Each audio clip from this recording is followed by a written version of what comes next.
full of joy in the Lord. I say it again, rejoice. Let everyone see your let everyone see that you are considerate in all you do. Remember, the Lord is coming soon. Don't worry about anything. Instead, pray about everything. Tell God what you need and thank Him for all He has done. Then you will experience God's peace, which exceeds anything we can understand. His peace will guard your hearts and minds as you live in Christ Jesus. And now, dear brothers and sisters, one final thing. Fix your thoughts on what is true and honorable and right and pure and lovely and admirable. Think about things that are excellent and worthy of praise. Keep putting into practice all you learn and receive from me. Everything you heard from me and saw me doing. Then the God of peace will be with you. How I praise the Lord, and you are concerned about me again.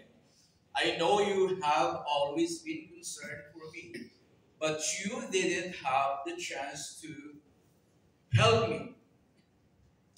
Not that I was ever in need, for I have learned how to be content with whatever I have. I know how to live on almost nothing or with everything. I have learned the secret of living in every situation, whether it is with a full stomach or empty, with plenty or little. For I can do everything through Christ who gives me strength. And then Romans chapter 12 and verse 2. Don't copy the behavior and customs of this world, but let God transform you into a new person by changing the way you think. Then you will learn to know God's will for you, which is good and pleasing and perfect. So I would like to speak to you tonight entitled Living with a Transformed Mind. Let us pray. Lord, thank you for your word. Praise God. There is a secret that I would like to reveal, and this is the secret. The secret of a transformed life is found in keeping your mind on the good and righteous things of God. So now you know what is the secret in order to have a transformed mind. Now, Sister Nell, she exhort us today about to have a transformed mind, that we need to not to worry. So we need to keep our mind the good things, not the negative things. Of course, we will talk about God. All is good. All is positive. So, in order for us to have a conformed mind or transformed mind, rather, we need to have a good things and righteous things of God.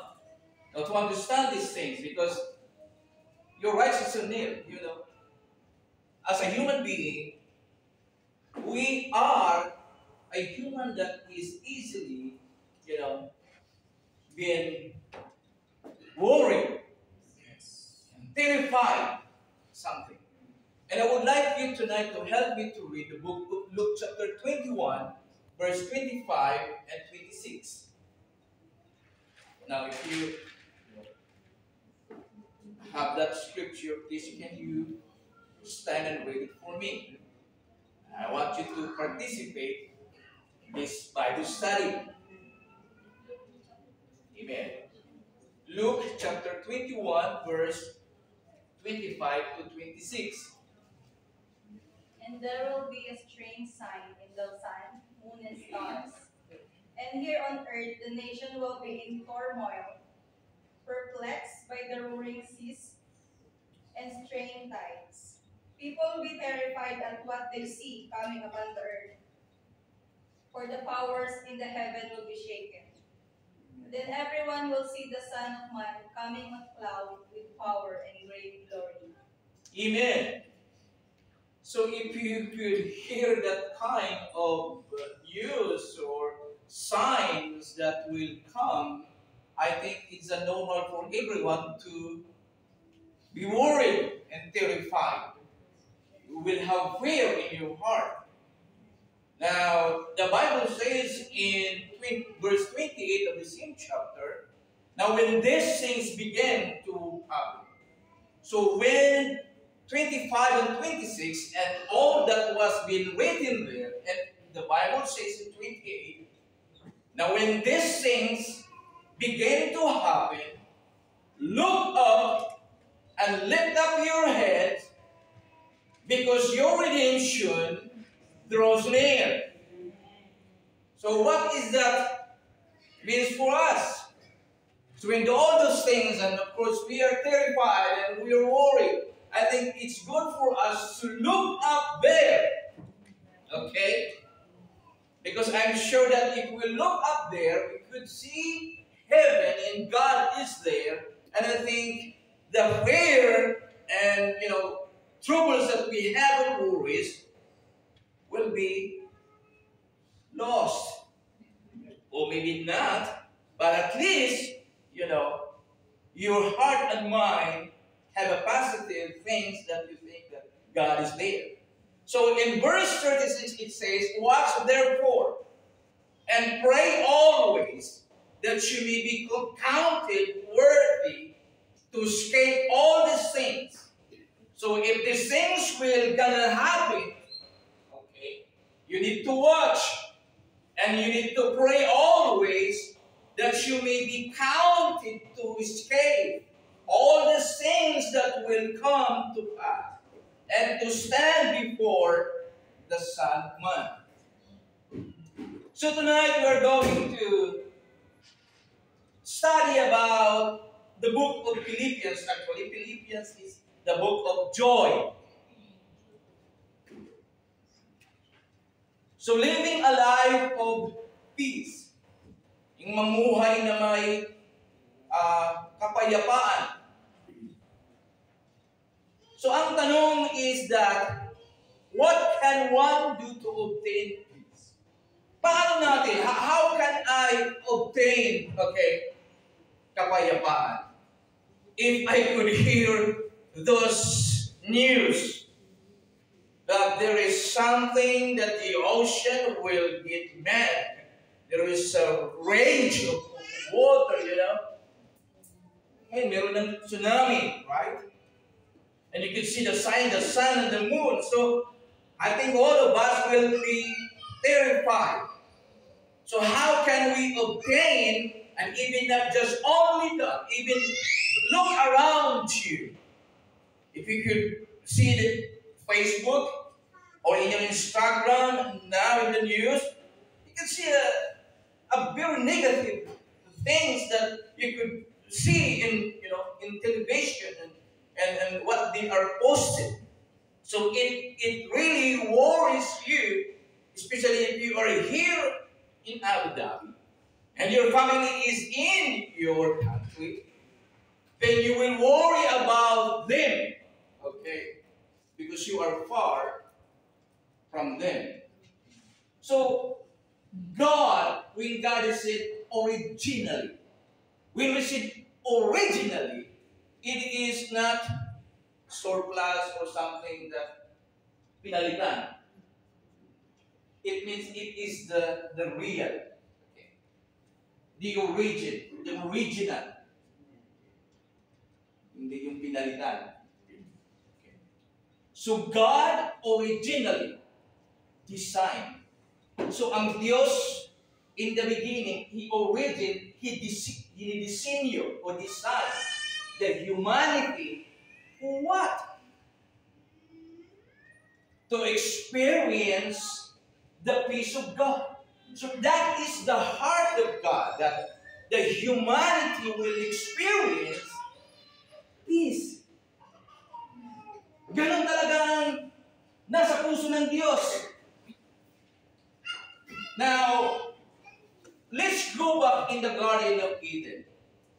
Now we know that Adam and Eve, they live in harmony with each other. At hindi lang sa kanila, dalawa, and with God. So there is no any problem for them. Because there is harmony between this husband and wife.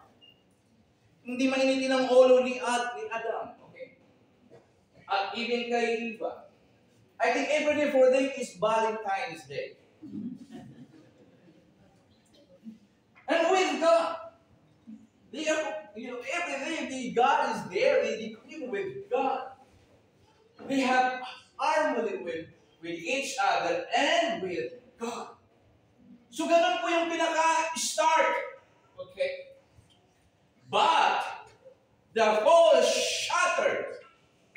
Yung pagbagsak sa kasalanan. This peace was shattered. However, this couple, they experienced when it happened because of their sin and disobey God's commandment. Now they experience fear. So it means before they don't have fear. And why do we have fear before that? They have a good relationship with God. Diba? So, nothing to worry about. But when sin in the picture, because they disobey God, that's the start of fear. And not just only that they have fear, they also have the separation from God. Can you imagine that you are separate with your God?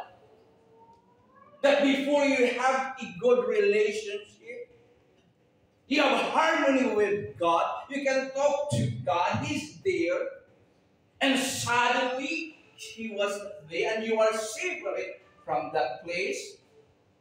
Now you can read that one in Genesis chapter 3, verse 8 to 10. So, as well as harmony with each other. No, wala po yun.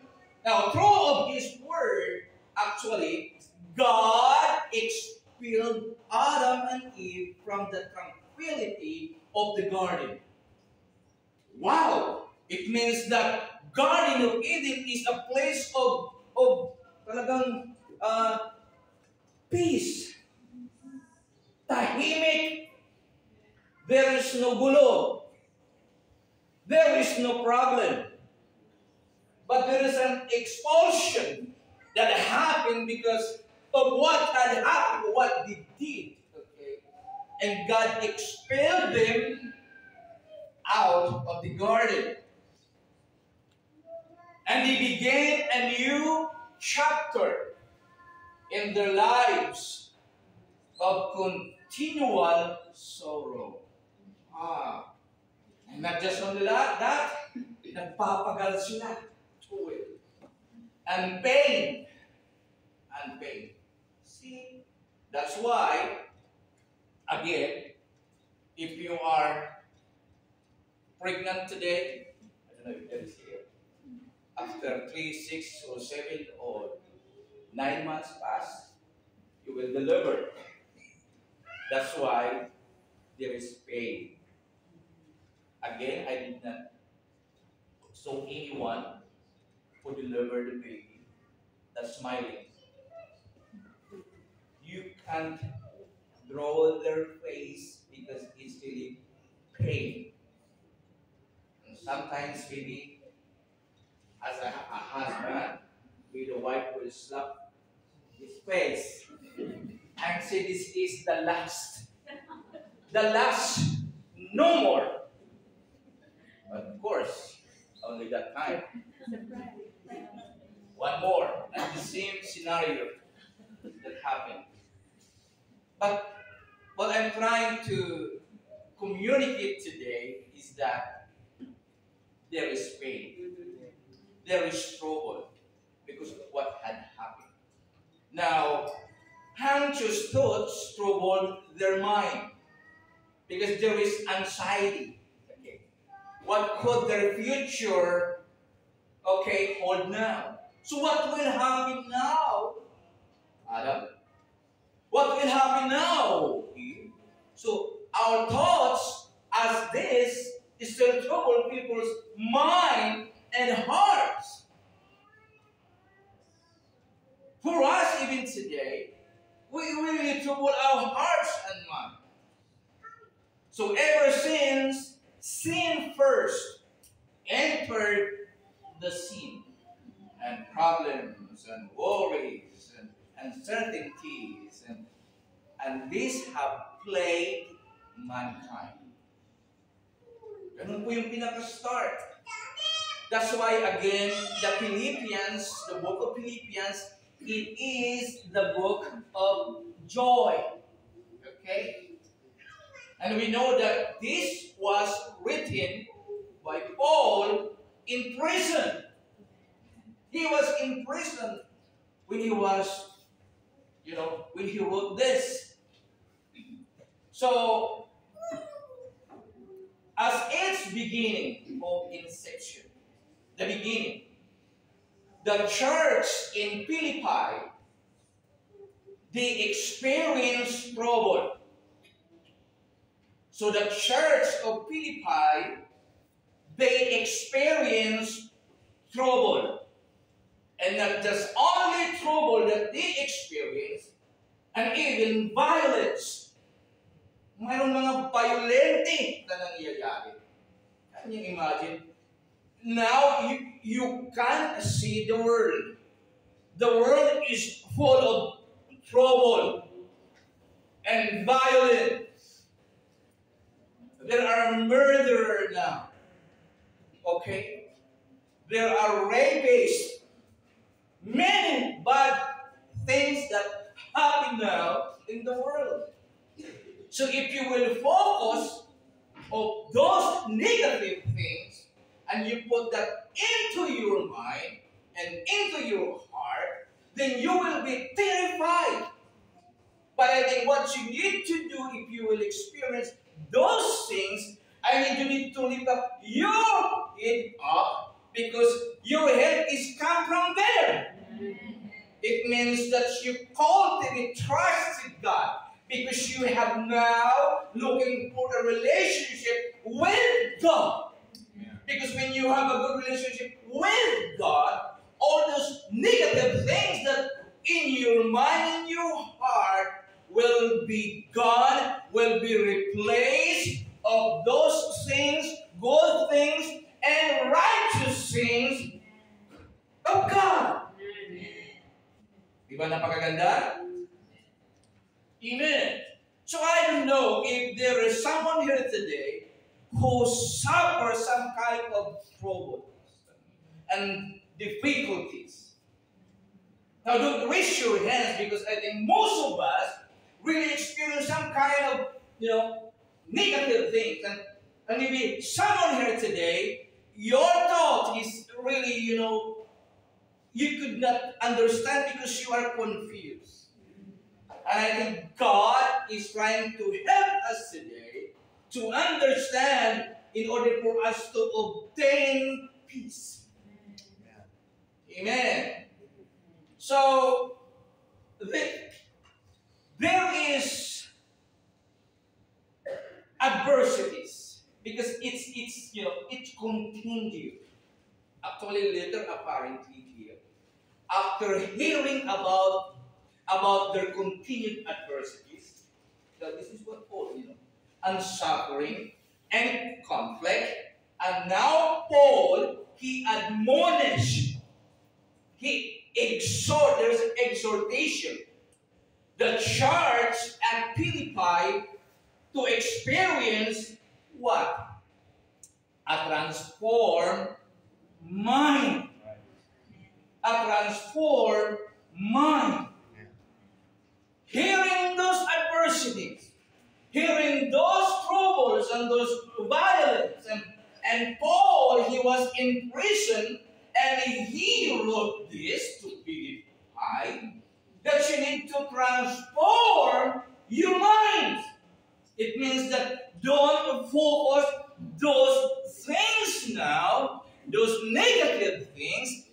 Focus now on positive things. And you need to change your mind now and put the things of God in order for you to have a peace in your mind. Naunawaan po ba natin? Amen. Okay. I just want to be clear. Naunawaan po natin. So that when we finish here today, you can have knowledge and you can use it. Okay? So that you can use it to serve God. Now, incredibly, he wrote this joyful letter while he was in prison. I say it again. So we know that how hard for him that he was in prison. But today, when we living a life of peace, of course, rejoice in the Lord. Be gentle with others. Be not anxious. Pray with thanksgiving. Allow the peace of God to sustain you. Keep your heart. Keep your mind. Okay? So today, isa-isahin natin to. Madali lang naman to. Para maunawaan natin. So rejoice in the Lord. So living a life of peace is rejoice in the Lord.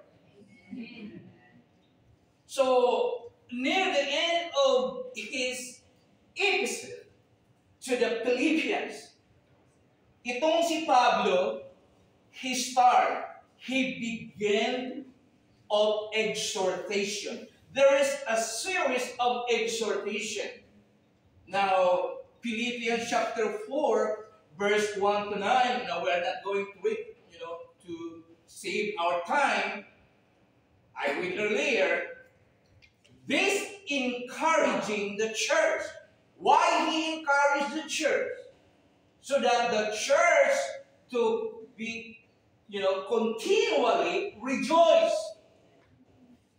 So it means that they rejoice, but because of what they experience, so there is something now. Okay? Instead that it elevates their joy, it's going down because of what they experience. That's why Paul, he encouraged. There is a series of exhortation from verse 1 through 9 in order for these people in Philippi to be encouraged not to stop, okay, to rejoice. Amen. So the church in Philippi had faced many challenges. Ang daming challenges. So if you are challenged today, so hindi ka nag-iisa. Yung katabi mo, hindi mo alam, baka meron din. Baka yung natuturo, meron din. So, makikita natin dito yung mga example at makita natin why, the church face many challenges. One is that, itong si Paul and Silas, they were beaten and imprisoned. In Acts 16, 22-40, makita po natin yan. And even also, Paul's carried in prison in Rome. Marami po. The near death of the messenger, Epaphroditus. Okay, hindi natin masyadong familiar. But potential danger from Judaism. Yung mga speaking Christian. Ang dami. Praise God. Meron pang discord among members. Sakit ng ulo ng Pastor Brad. Sorry. It's a big headache. Actually, it's a Filipino. Amen? Amen. Ang sakit ng ulo nun.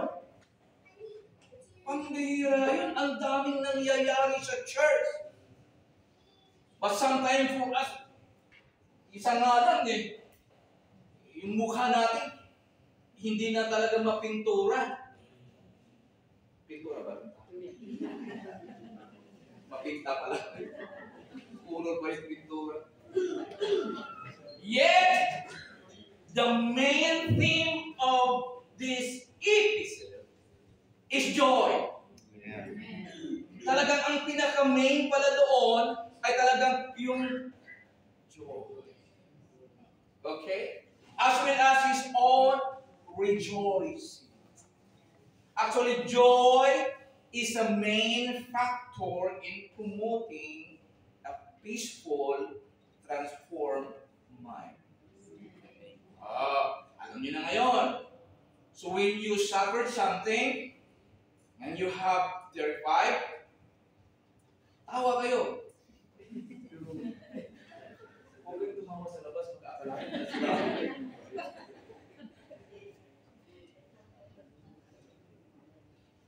I remember Pastor Kumpan, I think, did something. Apostolic. Ang laki mo ng problema, tumatawa. Sabi ng iba, nasisiraan na ng bait. So rejoicing in the Lord elevates our minds above our circumstances. Di ba? So, when we are rejoicing, nag-elevate po yung ating mind. Okay? Over circumstances.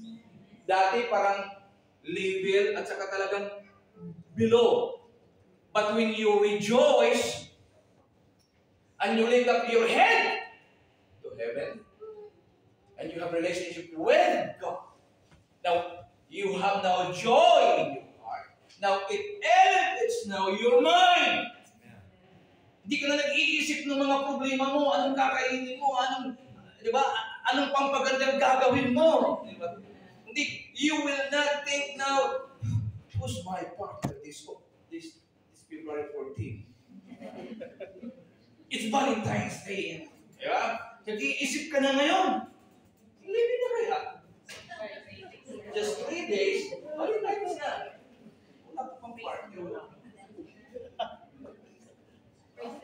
But I think what you need to do, rejoice. Yeah.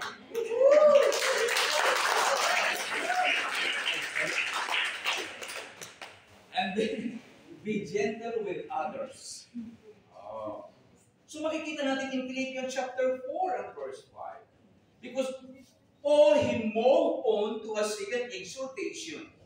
And that the Philippians should let their moderation. Now, in English version, it says moderation. Now, in ASU, it says gentle spirit. In New Living Translation is, ano bang nakalagay doon? Ano bang sinabi ko kanina? Considerate. To be considered. Known unto all men. So the transformed minds of believers should what? So if you are a believer and you have a transformed mind, there should be, it produce, okay, should produce gentleness. A virtue that reflects a Christ nature. Christ is gentle. So when you have that transformed mind, hindi ka na talagang parang busing talaga. Diba? Wala nang consideration sa'yo. Wala nang moderation sa'yo. Okay? Hindi na magaan yung kamay mo. Mabigat na lagi. Wala nang moderation. Yung speech mo, wala nang moderation. Wala nang filter. Diba? Hindi na gentle. Now, if you have that, don't raise your hands, okay? Maybe you did not do it in the church or your brothers and sisters, but you do it on the taxi driver. Okay? Or you do it, with someone, okay? Your neighbor or outside in your work, okay? or in the janitor, or, then I think you need to have a transformed mind. Because a transformed mind will produce gentleness. Okay? So, meron ng moderation. Okay? Hindi naman masyadong, kasi maging considerate ka na. Then, siguro, alis sa very bad. Hila sa pagkakas. Diba?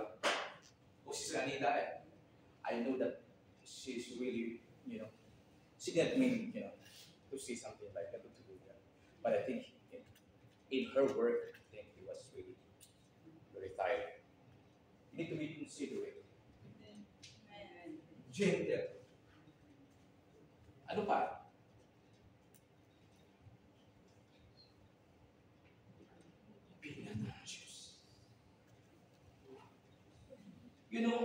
Anxiety or anxiety is one of the hallmarks of our age. Para tandaan yan.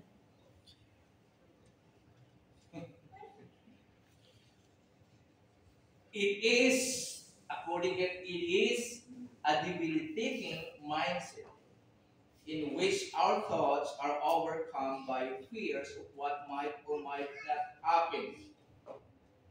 Talagang yung mindset natin, talagang lumiliit na doon sa ilalim. Pastor Omar, yung mindset natin doon parang malawak pa. But because of that, lumiliit na, kumikitid na. Naging small na yung space ng mindset natin. Wala na. Madali na bumukusok yung ilong. Parang nakakain ng ilang sili. Mahanghang po yun. Kasi mayroong worry. Anxiety. That's why Paul in Philippians chapter 4 and verse 6, he wrote that they should be anxious for nothing. Huwag po kayo mabalisa ng mga bagay. Alisin natin yan. We should not allow any circumstance, kahit gaano man yan ka-serious, okay? No matter how serious or troubling, to paralyze our minds with fear and worry. Further, see Jesus Christ. He thought we should not be overcome with anxiety over the necessities of life.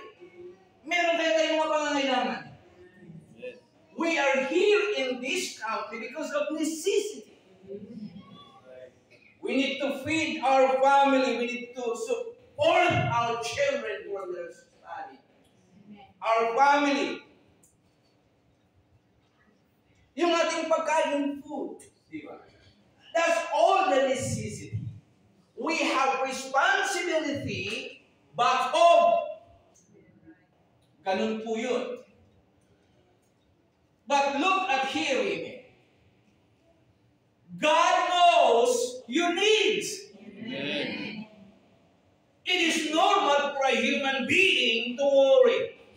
But we have the Word of God in order for us to remain in the will of God and not to focus on worries and problems, because we have God that He will sustain us and He will provide us our needs. Amen. Because before you came today, God knows what you need. Amen. I don't know what you need. I'm not God. But He is the one who knows your needs today. Amen. There is nothing that can hide, okay, from God. He sees everything. What is back of you? He has that. So, God knows. Now, in Matthew chapter 6, verse 25 to 34, it says here, that do not worry. Why do you worry? They are worried about their life. Because I think these people, they are worried to die. Because they are worried, Sister Mel, for what they are going to eat. That's right. Kaya, food is life. Rice is life. Talaga. Okay? Kinakailangan natin ng pagkain. Or what you drink. Or about your body. Ako, nakakait na ako. Kasi gutom na ako. Diba? Okay, you're worried your body kasi wala ko nakapag-exercise. Wala ko nakapaganda yun. Ano worry? Diba? Noon, sexy body ako. Hindi laki ng chin ko. Kaya iniipit ko eh. Pardon, yung pag-intingin yung chan ko. Ayan. Sinamumuhay mo siya. Ganun po, mga kapatid. What we are going to wear. Buti nga, ang ganda ng mga suot natin eh. Kahit ukay-ukay. You wear ukay-ukay. Amen. Ganda kayo ukay-ukay. Mga, ano ba? Branded.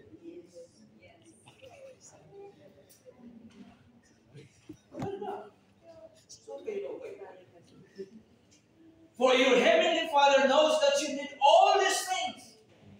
So, dito sa Matthew chapter 6, sinabihan sila ng Diyos, don't worry what you are going to eat, what you are going to drink, about your body, about your clothing, what you wear, because the Father, God, knows that you need these things.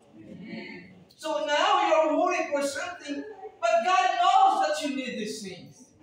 Okay? Kaya sabi, don't worry. Kaya sabi dito mga kapatid, but seek first the kingdom of God and His righteousness, and these things shall be added to you. Therefore, do not worry about tomorrow, for tomorrow will worry about its own things. Sufficient for the day is its own trouble. Kaya itong si Pablo, he assured that the Philippians, that God will supply their needs. Can you read Philippians 4:19? Sino po makamemorize na? Philippians 4:19. Bigyan ko ng isang nanangkindi sa susunod. Philippians 4:19. Tayo.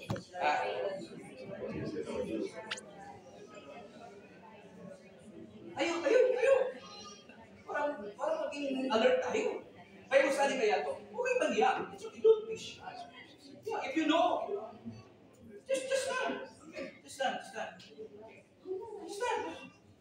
Praise the Lord. And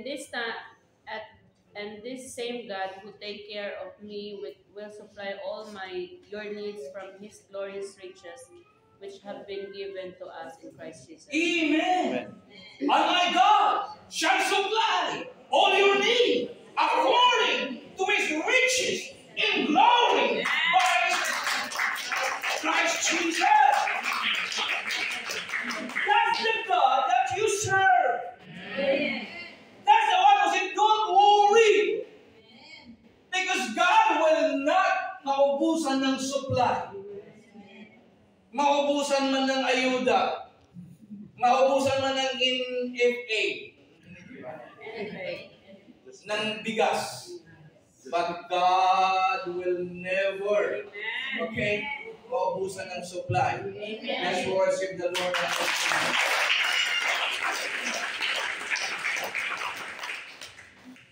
Pray with thanksgiving. Kaya sabi nga dito ni Pablo sa Philippians 4:6, Paul noted that the Philippians should not trouble their mind over anything. Rather, they should be careful for nothing. Kaya sabi dito ni Pablo, he prescribed prayer and supplication with thanksgiving as the best antidotes for anxiety. Kaya if you are worried, balisa ka, ang pinakagamot prayer and sacrifice with thanksgiving.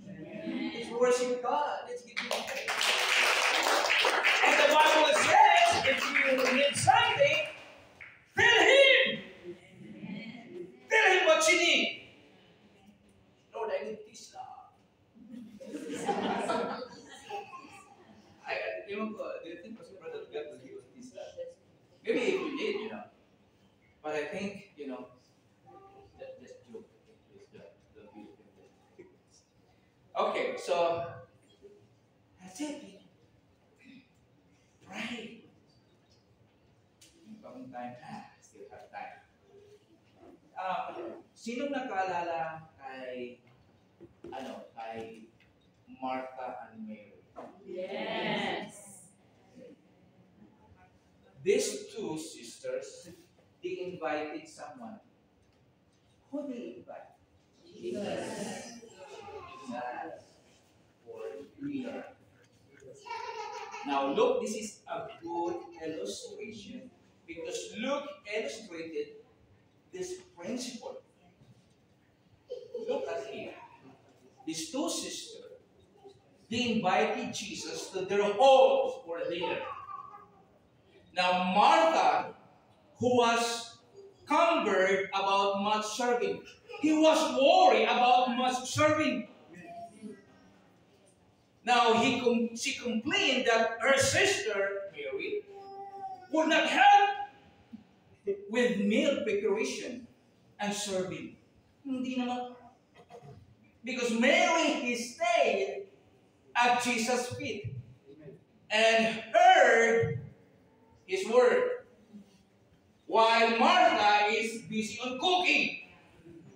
Okay? So sa life group, it's okay naman. We did not propose that you will cook because Pastor Bradley allowed us to have food. Because Filipino cannot live without food.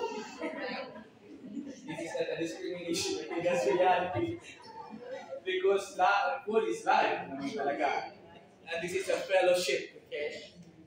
So that's why we always say that one is okay. One food is okay, and we will enjoy together. Okay? The most important thing in life group is providing. Amen. Okay? Yes, food is okay, but I think we need to have a priority for our Bible study. Okay? That's a good thing. That's we need, to do. So this is what had happened here.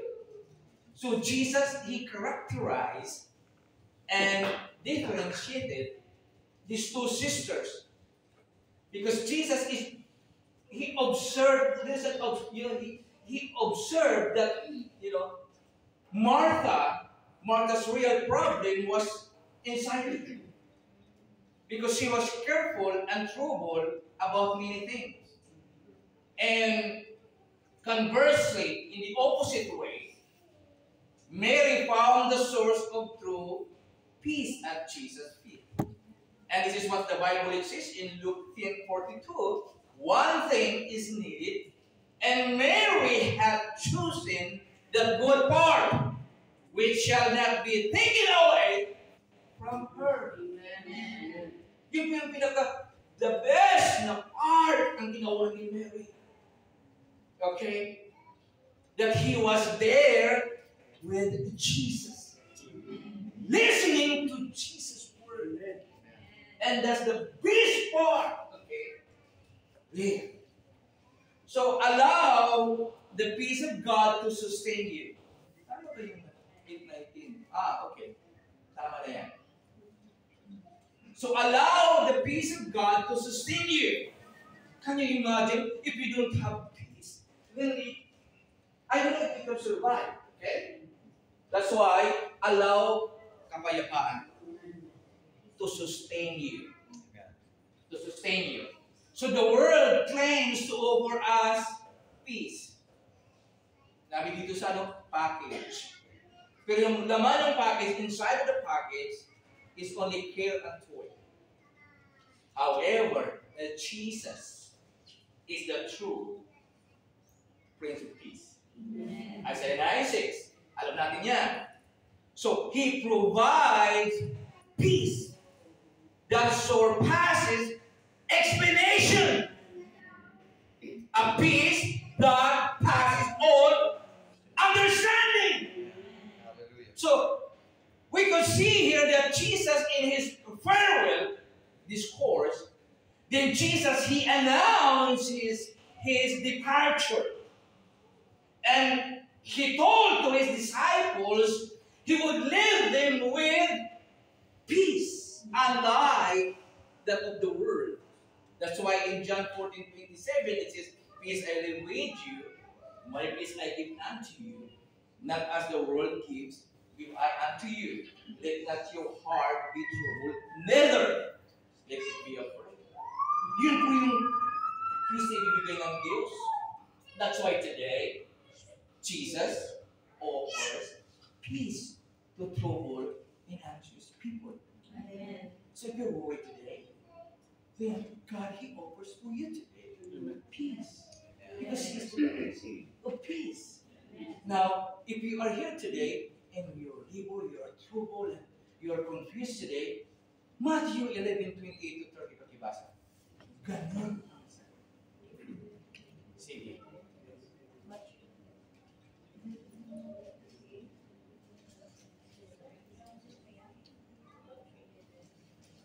Dito naman. Sino dito? Nakauna. Was it Jennifer? I think she's low.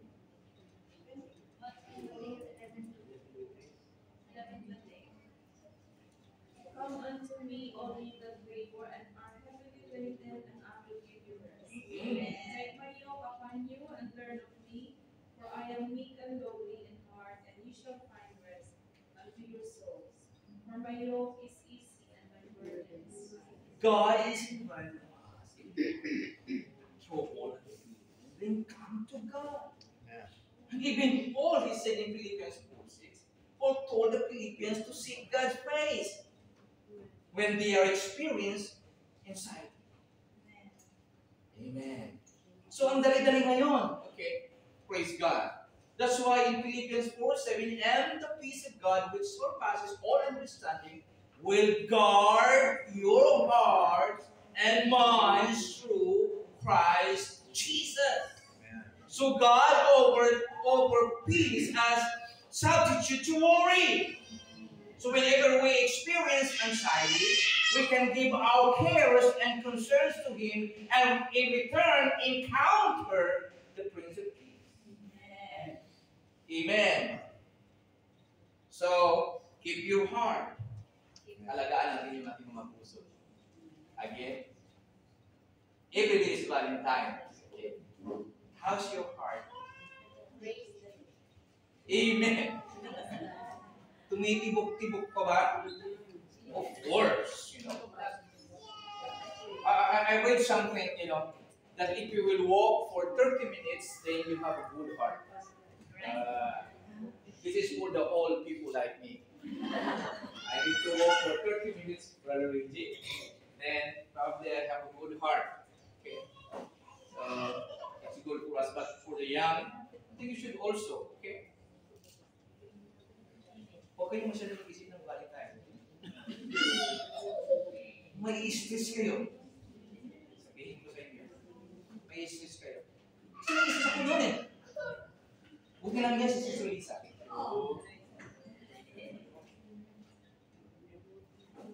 Hindi siya makapagsalita eh. Pagdating ng bahay. Okay. Amen. So one way to keep our heart is to saturate them continually in the peace of God. Sino ba dito ang lagi nagbabarbecue? O yung cook? Si Brother Arvin. Ang sarap mag-marinate. Amen. Saturate, sundasa talaga. When we have our basketball, hindi kami makapaglaro.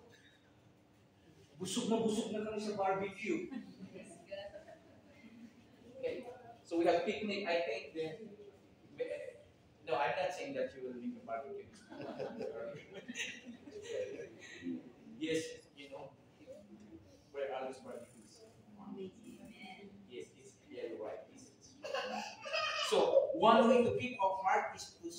accurately, continually in the peace of God. Laging nandun tayo.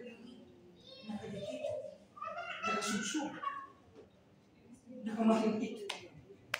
So Paul noted, would keep the Philippians' heart. Ayun po yung exhortation ni Pablo. Kasi grabe yun po yung experience nilang ng trouble and problems in it.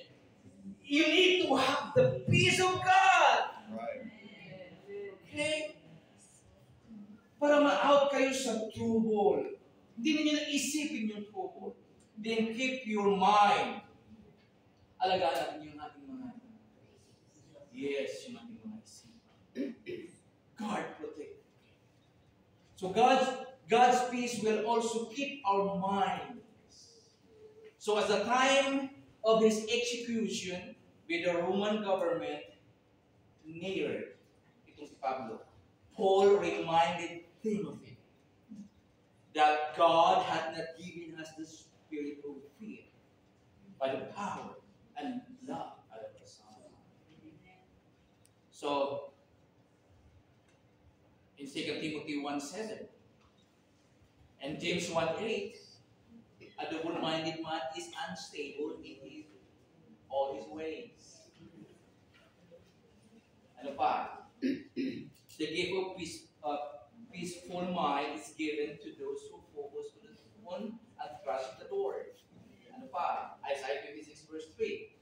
You will keep him in perfect peace, whose mind is stayed on you, because he trusts in you. Amen. Okay. Living in a positive life. Actually, we are in the world. But living in a positive life. Look here. Can you compare the disgruntled man with a happy man? It means this sad man and a happy. Daming pulos. Yun, happy. Diba? Kita mo yung ipin, puti. Diba? Because he is really happy. Pero bang happy na? Talagang nakalabas lahat yan. Diba? Ganun po yung positive. Napaka-positive na sa buhay. Happy siya eh. Huwag nyo nang tingnan yung pera. Wala kong ibang maisip na image. Pero yung isa, talagang sobrang problematic ito. Hindi niya malaman kung saan nakuha. Baka nanalo ng luto ito. So, positive thoughts and positive actions. We need to have a positive thoughts and our action. Okay? So, before, maunawa natin, yung kasalanan, sin corrupted the human mind. Yung nakapag-corrupt our mind is sin. Yun lang talaga. You know, if you will remember in Noah's day, God observed man. Ano yung na-observe ng Diyos? What God observed mankind? Wickedness. Pakibasa Genesis chapter 5 and verse 6. Oh, Genesis chapter 6 verse 5. Wala ko yung time ko. Meron pang dawan. Chapter 6 verse 5. Okay. The Lord observed the extent of the human wickedness on the earth, and he saw that everything they thought or imagined was constantly and totally evil. Amen!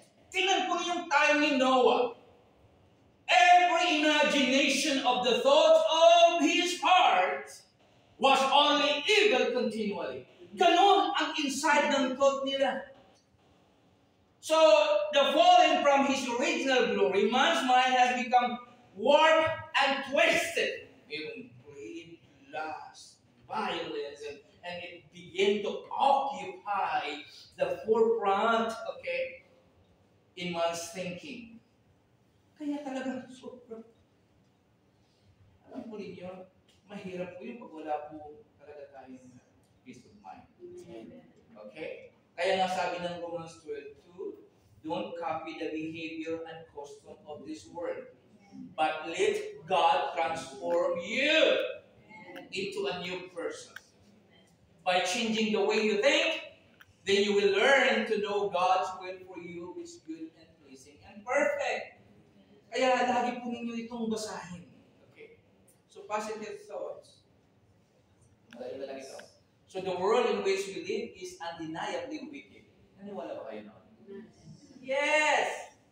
But living in the first century was neither pleasant and easy. And even, kasi we can read in Revelation that meron din even in the first century. Dahil ito ay nagpipicture that, they caught up in idolatry, corruption, sexual perversion, violence, and greed. Ganon dati in the book of Revelation, babasahin natin yan sa chapter 9 and verse 20 to 21. 18 of chapter of Revelation 1 to 16, basahin din sa bahay niyo. It shows here, it pictures here, okay, in the first century.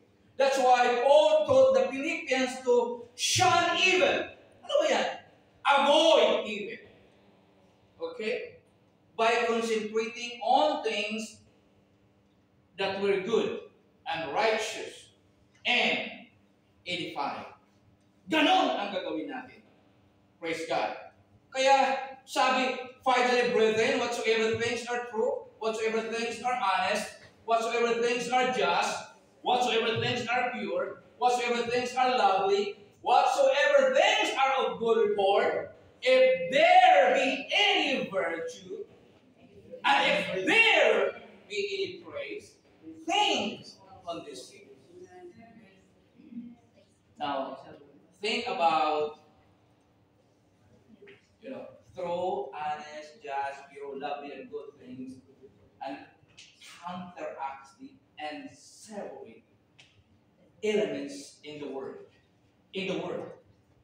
that are correspondingly false, dishonest, unjust, impure, unlovely, bad word.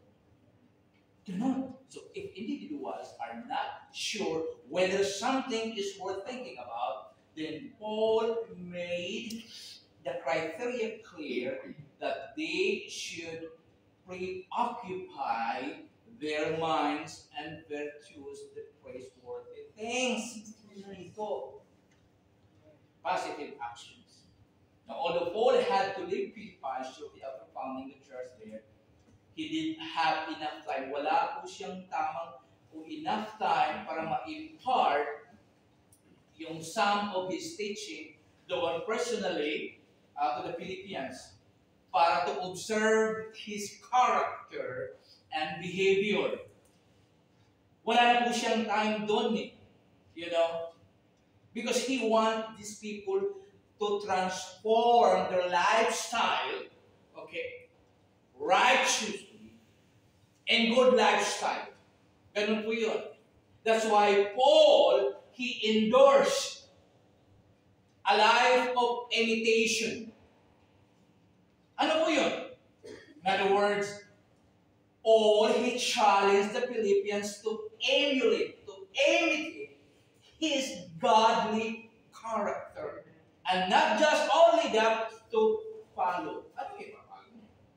The tradition is godly. Napakibasa 1 Corinthians 11 verse 1.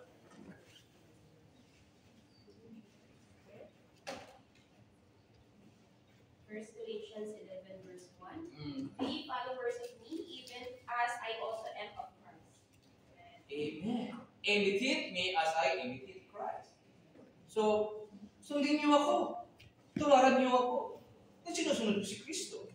Ganun lang kadali.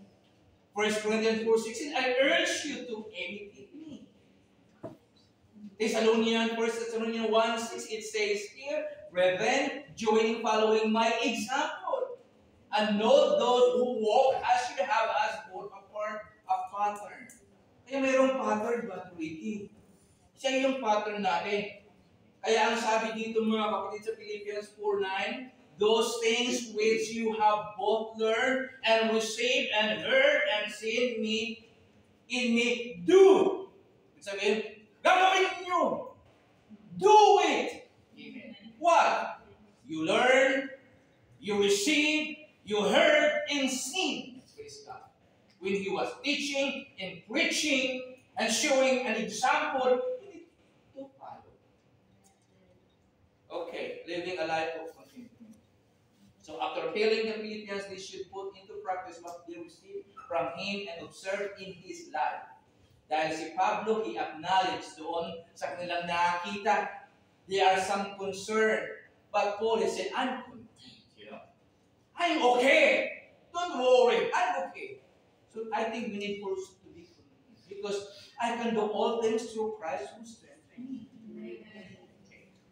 Then last, living a life of accomplishment.